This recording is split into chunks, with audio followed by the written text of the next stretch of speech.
Hello friends, welcome to my channel. This is Raghav. Let's do analysis of Nifty 50 and other indices.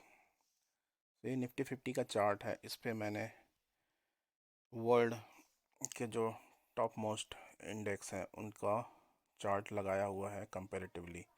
उसमें है S&P 500, डैक्स, Dow Jones और हमारा जो broader market है Nifty 500। तो जैसा कि आप देख रहे हैं कि निफ्टी 50 का जो एक व्यू है, जैसे लास्ट वीक कंटिन्यूस फॉल आया लास्ट 3 डेज से। उसके पहले हम कंटिन्यूस एक रैली दिए थे शार्प फॉल के बाद। तो अभी जैसा कि आप सबको पता है कि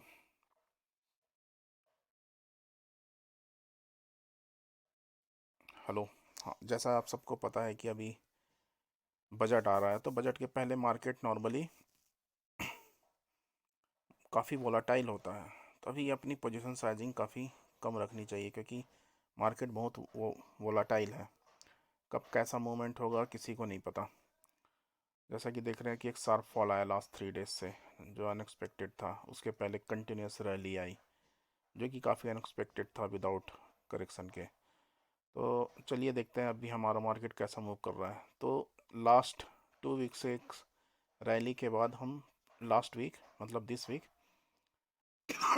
एक स्टिफ फॉल दिए हुए हैं। और जो आपका इंडेक्स है इस पे भी अब करीब 200 पॉइंट्स हम डाउन दिखा रहे हैं। SGX निफ्टी भी करीब 200 पॉइंट्स डाउन दिखा रहा है। तो देखते हैं अभी कैसे मूवमेंट होती है मंडे को। तो जो अभी लास्ट वीक में जो हमारा ब्रॉडर मार्केट हो भी, उसमें भी काफ़ी वीकनेस है। जैसे आप दिख रहे हैं S&P 500 कंटिन्यूस फॉल आया है, डाउ जोन्स कंटिन्यूस फॉल आया है, डैक्स थोड़ा बहुत अप डाउन कर रहा है, बट वो भी, लेकिन कंपेरेटिवली हमारा मार्केट अभी इन वर्ल्ड मार्केट के कंपेयर में काफ़ी अच्छी पोजीशन पे है। तो ऐसा जो हमारा जो ब्रॉडर मार्केट है ऐसे निफ्टी 500, निफ्टी 50 उसको एग्जैक्टली फॉलो कर रहा है। चलिए देखते हैं, अब इसको कंपेयर को हटाते हैं।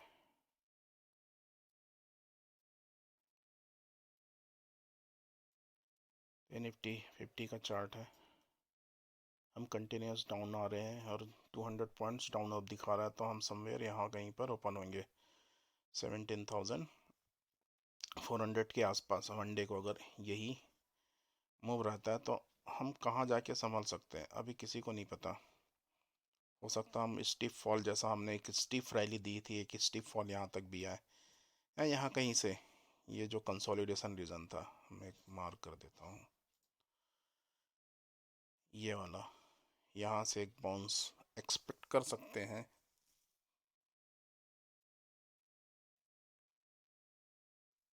यहाँ कहीं से एक बाउंस एक्सपेक्ट कर सकते हैं कि यहाँ पर मार्केट थोड़ा हॉल्ट लिया हुआ था।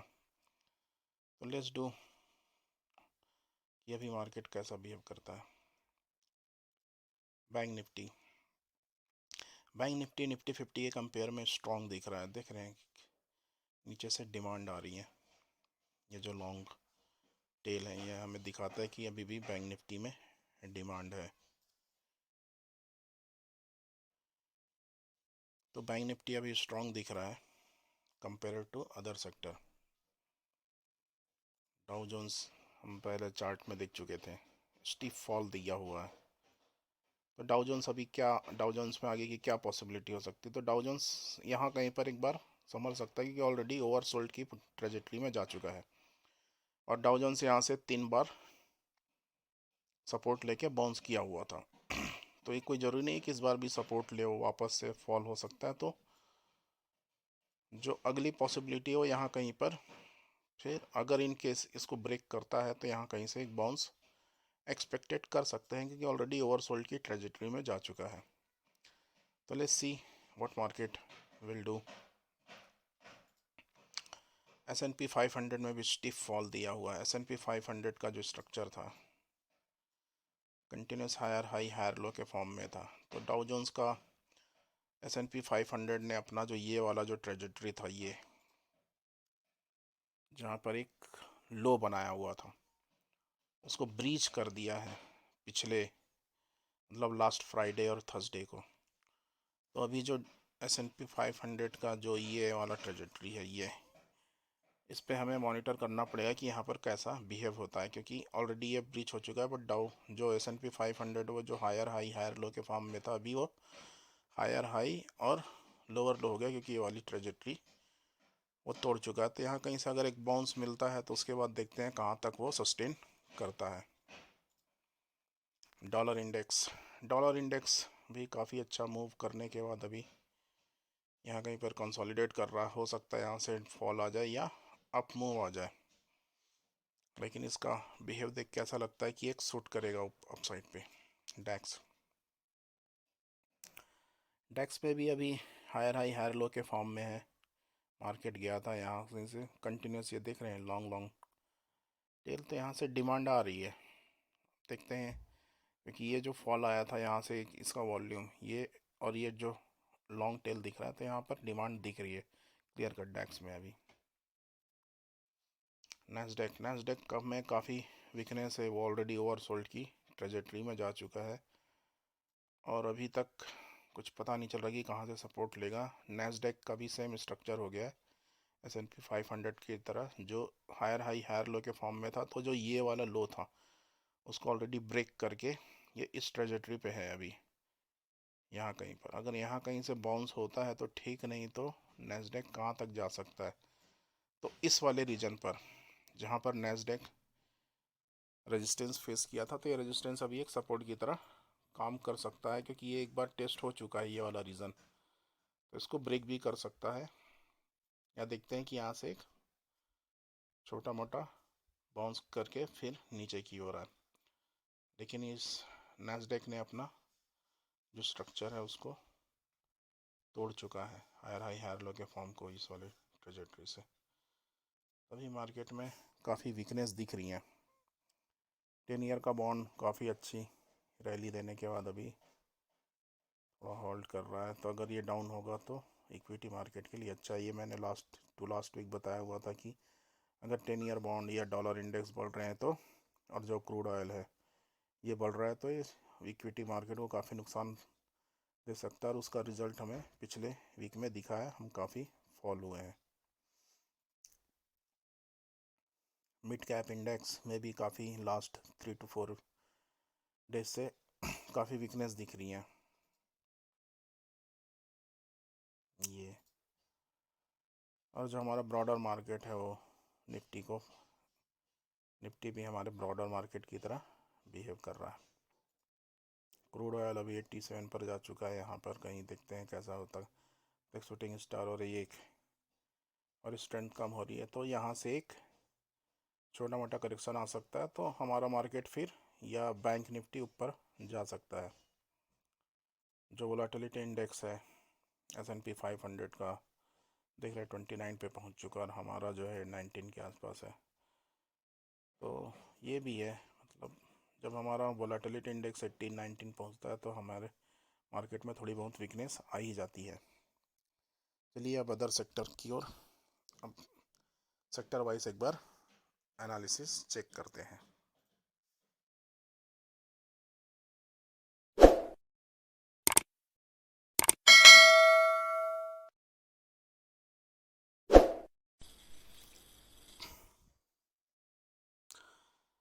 Let's check sectorial analysis compare to Nifty 50।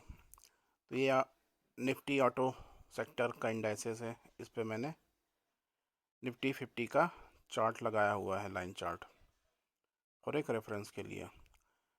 तो जो ऑटो सेक्टर है वो निफ्टी 50 स्ट्रक्चर को फॉलो कर रहा है। जैसा कि आप देख रहे हैं, जब मूव हो रहा था तो ये भी साथ में मूव हुआ, थोड़ा बहुत डाउन हुआ तो भी डाउन हुआ, और जैसे ही हम अप मूव आए तो ऑटो सेक्टर भी मूव आया। बट जब हम डाउन आ रहे हैं तो ऑटो सेक्टर कंसोलिडेट कर रहा है, क्योंकि एक देख रहे हैं नीचे से डिमांड आ रही है, ये लॉन्ग टेल।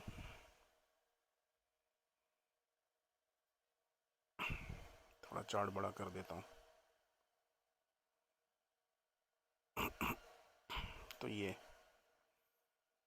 तो अभी जब हम थोड़ा सा फॉल आ रहे हैं तो ऑटो सेक्टर में डिमांड आ रही है, कहीं ना कहीं आप देख रहे हैं कि ये गिरने को रेडी नहीं है।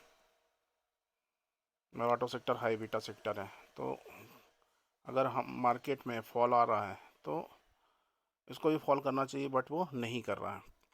प्राइवेट बैंक अंडर परफॉर्म रहा है निफ्टी 50 के कंपेयर में, जैसा कि आप चार्ट में देख रहे हैं कि निफ्टी 50 के कंपेयर में जो प्राइवेट बैंक है वो अंडर परफॉर्म रहा है लास्ट ईयर, पिछले लास्ट 6 मंथ्स के कंपेयर में। ये अगस्त का चार्ट है, अगस्त से अभी तक का।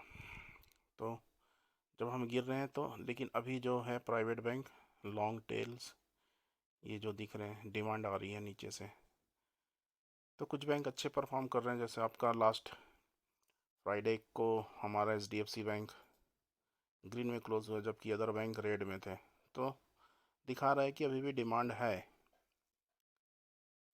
फाइनेंशियल सेक्टर भी कंपेयर करें तो ऑलमोस्ट सेम ही रहा है, निफ्टी 50 के +10% का ग्रोथ दिखा रहा है, तो इसमें भी डिमांड आ रही है। ये सब आपके हाई बीटा सेक्टर हैं, ऑटो हुआ, प्राइवेट बैंक्स हुए, फाइनेंशियल हुए, मेटल सेक्टर हुए। अगर ब्रॉडर मार्केट डाउन होता है तो इनमें भी वोलेटिलिटी दिखती है, बट अभी देख रहे हैं जैसे मेटल सेक्टर भी है, तो ये जो ट्रेंड लाइन जा रही थी यहीं से सपोर्ट लेके बाउंस किया हुआ है। फ्राइडे को डाउन था बट बाउंस किया है इस ट्रेंड लाइन से। अभी देखते हैं मंडे को कैसी मूवमेंट होती है। अगर ट्रेंड लाइन ब्रेक होता है तो एक वीकनेस दिख सकती है हमें। तो ये भी एक, जब हम कंटिन्यूस निफ्टी 50 लास्ट 2 वीक से जब गेन कर रहा था तो मेटल सेक्टर भी अच्छा परफॉर्म कर रहा था। बट जो हम लास्ट 2 to 4 डेज से हम जो डाउनफॉल दे रहे हैं उसमें मेटल सेक्टर इतना डाउन नहीं किया हुआ है। देख रहे हैं कि लास्ट 2 डेज जब हम डाउन आ रहे थे तो वो उनमें बाइंग आ रही थी, तो डिमांड अभी भी दिख रहा है। एनर्जी सेक्टर दिख रहा है आउट परफॉर्म रहा है लास्ट कुछ सेशन में, जो क्लियरली दिख रहा है। क्योंकि अभी जब हम गिर रहे हैं तो एनर्जी सेक्टर यहाँ पर कंसोलिडेट कर रहा है। अगर यहाँ पर ये लास्ट हाई था जो लास्ट ईयर अक्टूबर में बना था, अगर हम इसको क्रॉस करते हैं, क्योंकि इसके आसपास ही ग्रो कर रहा है, तो 10 to 15% का एक अप मूव आ सकता है। तो एनर्जी सेक्टर को थोड़ा वॉच लिस्ट में रखिए, उसके स्टॉक्स भी थोड़ा रखिए। रियल्टी भी आउट परफॉर्म किया है पिछले कुछ सेशन में, निफ्टी 50 के कंपेयर में देख रहे हैं। ये भी मतलब गिरने को रेडी नहीं है, यहाँ ये कंसोलिडेशन रीजन था, यहाँ से बाउंस आया हुआ है। फ्राइडे को डाउन था बट हुआ है। बट अभी जैसा कि देख रहे हैं कि S&P SGX निफ्टी रेट दिखा रहा है, तो देखते हैं मंडे को कैसे मूवमेंट होती है। अगर ये कंसोलिडेशन रीजन ब्रेक करता है तो जो उसका नेक्स्ट लेवल है वो यहाँ पर है, यहाँ कहीं पर फिर सपोर्ट ले सकता है। फिर और कहीं पर कोई सपोर्ट नहीं दिख रहा है, क्योंकि एक रीजन था जहाँ कंसोलिडेट किया हुआ था रियल्टी। अगर इसको एनी हाउ ब्रेक करता है तो फिर रियल्टी में यहाँ तक की एक वीकनेस दिख सकती है। ये सब हाई बीटा सेक्टर थे। फार्मा देख रहे अंडर परफॉर्म रहा है लास्ट 6 मंथ में। मार्केट ने अच्छा ग्रो किया था बट फार्मा उस हिसाब से ग्रो नहीं किया, जबकि कोविड-19 का वेव और ये ओमिक्रॉन ये सब के इशूज़ आए थे, उसके बाद भी फार्मा सेक्टर काफ़ी डाउन है। जैसा कि आप देख रहे हैं, जब हमारा मार्केट ग्रो कर रहा था लास्ट 2 वीक से, तो फार्मा में वीकनेस थी। और जब ये अगेन जब निफ्टी 50 में डाउनफॉल आया तो सबसे ज़्यादा हिट फार्मा ने कोई किया। फार्मा देख रहे हैं कितनी स्मूथ फॉल आई हुई हैं, तो दिखा रहा है। जबकि ये मतलब अजीब सा बिहेव हो रहा है, क्योंकि जब भी मार्केट में फॉल आता है तो फार्मा में उस समय बाइंग आती है। ये हमने नोटिस किया हुआ है। जैसे यहाँ पर भी था, जब फॉल आ रहा था तो फार्मा ऊपर की ओर जा रहा था इस रैली में। बट इस बार मार्केट गिर रहा है तो ये मतलब काफ़ी स्टिफ फॉल आया हुआ है फार्मा में। अभी मार्केट का मूव को समझ नहीं आ रहा, जबकि ये जब मार्केट में स्टिफ फॉल आते हैं तो हाई बीटा सेक्टर को सबसे ज़्यादा हिट करता है। जैसे आपका ऑटो हो गया, प्राइवेट बैंक हो गया, फाइनेंशियल, मेटल। बट इस बार फार्मा में जब मार्केट गिर रहा है तो फार्मा भी गिर रहा है। आईटी तो काफ़ी आउट परफॉर्म रहा था, तो आईटी में एक प्रॉफिट बुकिंग आ रही है। लेकिन आईटी भी काफ़ी आउट परफॉर्म रहा है निफ्टी 50 के कंपेयर में, जो कि अगर हम लास्ट 6 मंथ्स का देखें तो 25% मोर गेन किया हुआ है। तो निफ्टी आईटी एक कंसोलिडेशन रीजन में आ चुका है, जो एक ब्रेकआउट दिया था वो यहाँ पर आ चुका है। यहाँ कहीं से एक संभल सकता है और यहाँ से एक छोटी मोटी रिलीफ बाउंस हमें मिल सकता है। देखते हैं वो कहाँ से मूव होता है, क्योंकि ये जो रीज़न है ये यहाँ से बाउंस किया हुआ है, एक बार, दो बार, तीन बार, ये चौथी बार देखते हैं बाउंस करता है कि इसको ब्रेक करता है। क्योंकि अगर ये रीज़न ब्रेक